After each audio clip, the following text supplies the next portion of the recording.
26,702 DPNs were issued last year. The ATO is chasing 60.2 billion in unpaid debt. And if you think they're not coming after you, think again.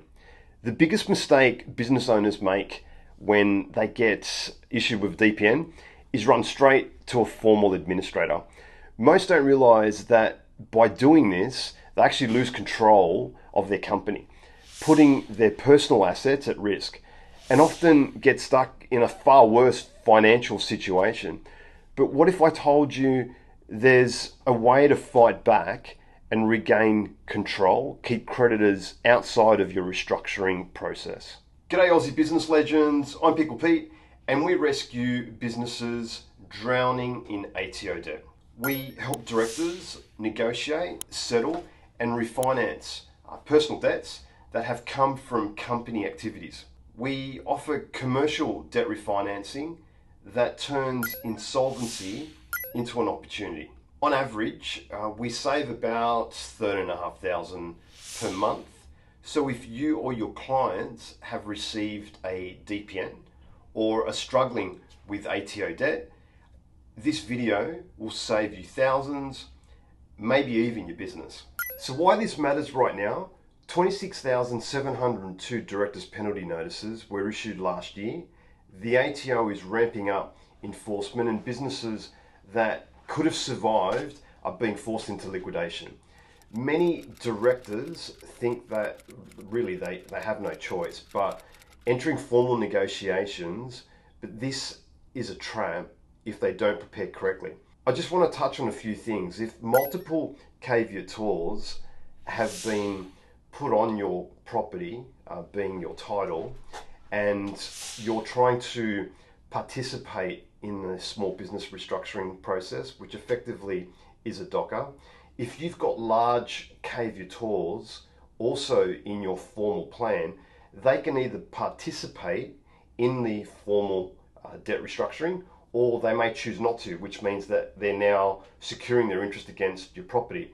So all in all, the end result, I suppose, is your company is going to be forced into formal liquidation because you've just got large creditors that can be either here or there. And that's why employing someone like APICKLE, which specializes in informal negotiation, is really going to help your business survive and thrive, I should say. And that's really what it's all about. So what are the 5 things you wish you knew before your business faced a DPN?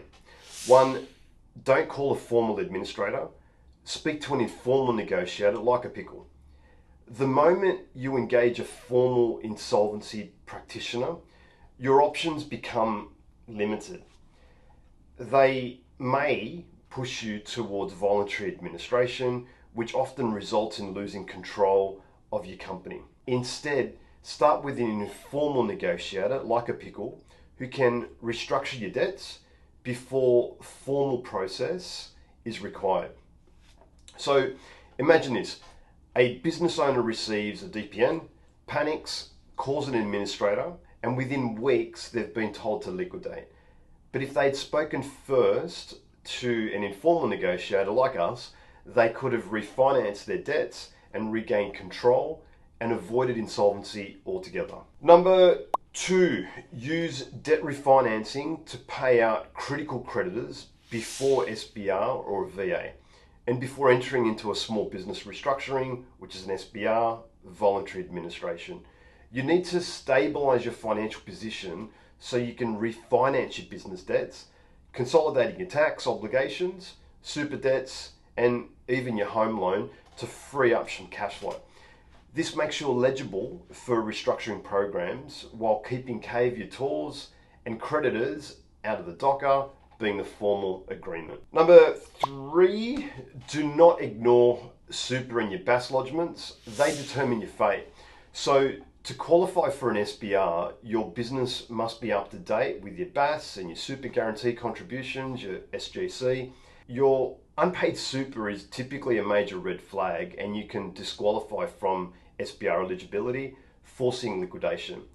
APICKLE helps businesses clear outstanding super and tax debts so you can qualify for the best financial outcome. Number 4, keep creditors out of your DOCA. It just increases your survival rate.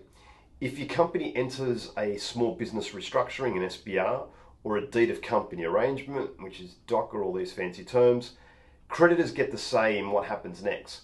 The more creditors involved, the worse the cents in the dollar, meaning the payout, so therefore there's less financial recovery for you.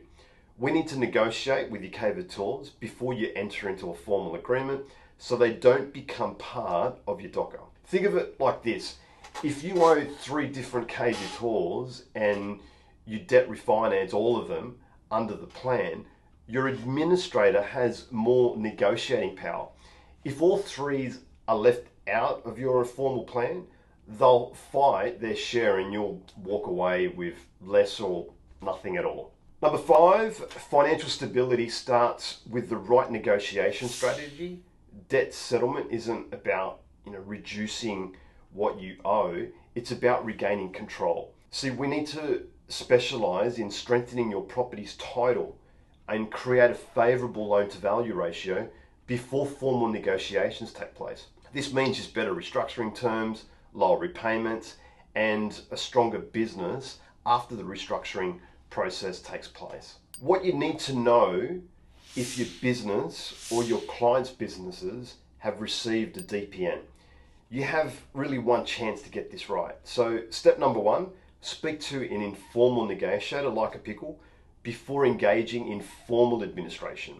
Step 2, use APICKL's debt refinancing to pay off KVTORs and stabilize your business.